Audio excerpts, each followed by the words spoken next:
ഇന്ന് നമുക്ക് ജനൽ ദോശ, ഗോതമ്പ് ദോശ കേട്ടോ. നേരത്തെ ഇതുപോലെ ഒരു ഷോർട്ട് വീഡിയോയിൽ ഈ ജനൽ ദോശ കാണിച്ചപ്പോൾ അതിൻ്റെ കൂടെ ചമ്മന്തി ഒരാൾ കമൻറ്റ് ഇട്ടിട്ടുണ്ടായിരുന്നു. മുളക് ചമ്മന്തി എങ്ങനെ ഉണ്ടാക്കുന്നത് ചേച്ചി, ഞാൻ പ്രഗ്നൻ്റ് ആണ്, ഒന്ന് പറഞ്ഞു തരാമോ? കമൻ്റൊക്കെ കണ്ടിട്ട് കുറേ നാളുകളായി, ചിലപ്പം ഡെലിവറി ഒക്കെ കഴിഞ്ഞിട്ടുണ്ടാവും. അപ്പോൾ മുളക് ചമ്മന്തിയുടെ ഒക്കെ റെസിപ്പി ഇടുക എന്ന് പറഞ്ഞാൽ ചിലർ നമ്മളെ ഇതൊക്കെ അറിയാത്ത ആരാന്നൊക്കെ ചോദിക്കും, അങ്ങനെയൊക്കെ ഉണ്ട്. അതുകൊണ്ടാണ് മുളക് പൊടിക്കകത്തോട്ട് എന്താ ചുവന്നുള്ളി ഒന്നുകിൽ നൈസായിട്ട് അരിഞ്ഞു ചേർക്കും, അല്ലെങ്കിൽ ചതച്ച് ചേർക്കും.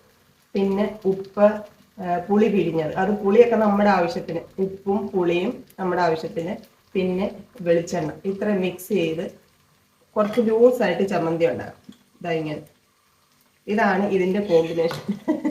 ഞങ്ങൾ അങ്ങനെയാണ് കഴിക്കുന്നത്. അന്ന് കമന്റ് ഇട്ട ആള് അന്നത്തെ ഒരു ഇഷ്ടത്തിന് കഴിക്കാൻ ചോദിച്ചതായിരിക്കും, പക്ഷെ ഞാൻ അത് വിട്ടുപോയി കേട്ടോ.